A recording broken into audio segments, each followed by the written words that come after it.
It's one thing to listen to doom and gloom about food and fertilizer shortages, skyrocketing prices, the cost of living, or your job being outsourced overseas or eliminated due to automation.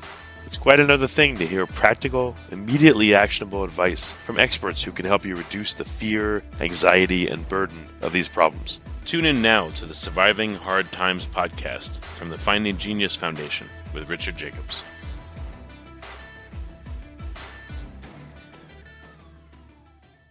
Hello, everyone. This is Richard Jacobs, the host of the Surviving Hard Times podcast. I wanted to talk to you today about 3 lessons I've learned from a lifetime of playing chess. This comes from a discussion I had, a lively discussion, with a couple of fellows that work for me, really great guys that are from Kenya.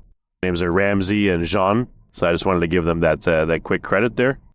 So we were talking about chess, and Ramsey brought up the idea that there was a test where they had these chess grandmasters that, played a game and made a move, and they also had some amateurs that, had the same position in chess and chose a move.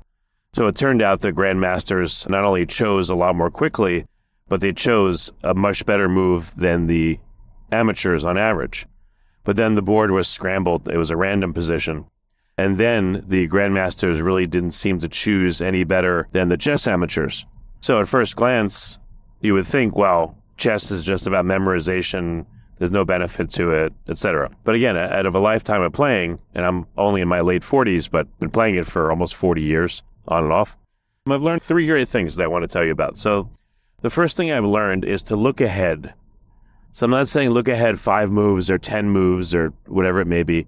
I learned the value of just looking 1 move ahead. If I do this, what will the consequence be? What will my opponent do if I have one? What will the market do if I decide to work on this product and bring it there? What will someone say if I decide to say the following thing? How will so-and-so react if I take the following action? So what I like about chess, again, is you can choose to try to think 1 move ahead or 2 moves ahead or 5 moves ahead. I think it's immensely practical just to think 1 move ahead. And I think most people don't do that, myself included. But playing chess over and over and over reminds me over and over and over, with the punishment of losing or making a stupid mistake if I don't do it, it reminds me and reinforces for me to look ahead at least 1 move. And if I do so, play a much better game, and I enjoy it, and the challenge gets me thinking, and I may win the game, I may lose the game still, but again, thinking 1 move ahead, it's just been immensely enjoyable, and I think it's a great skill to have learned. Now, the number 2 thing I've learned is if I'm going to make a move, usually what works better is if I make a preparatory move instead. Let's say I'm going to attack the other player's king, and I have my queen out there. Well, if I take 1 extra move, if I can afford it, and bring out my knight, or bring out my bishop, or a pawn, or position another piece the right way, now my attack usually, not always, but usually will be a lot more effective. But it takes discipline and patience, and again, some forethought to do this kind of thing. So same thing in life. I want to bring this into my own personal life and business and, everywhere I can. So I've learned, again, it takes patience and time, but if I can make a preparatory step or a preparatory move and not rush into things as much as I normally would, things usually turn out better.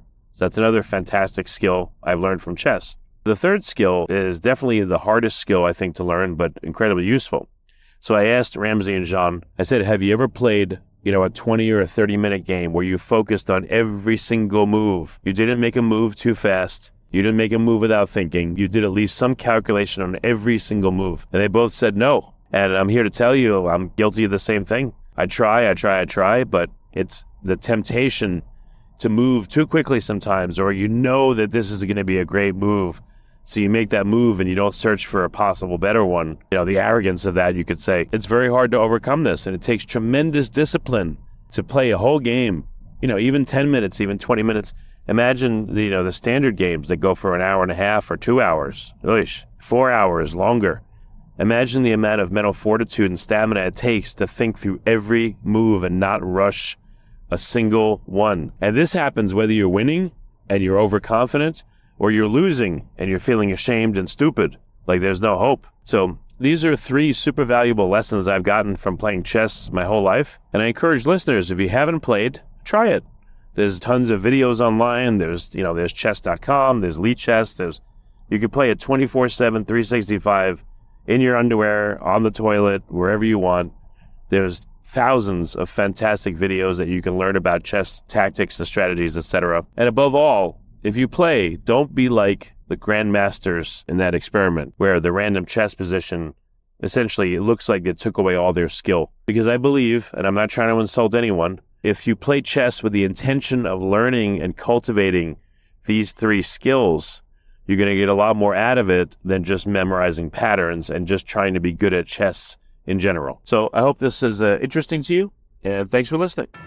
Before you stop listening, ask yourself, what are 1 or 2 useful things you heard on this podcast that can help you overcome food and fertilizer shortages, skyrocketing prices, the cost of living, or your job being outsourced overseas or eliminated due to automation? Please like and subscribe and tell your friends and family about their Surviving Hard Times podcast. We're all going to need help now and in the near future.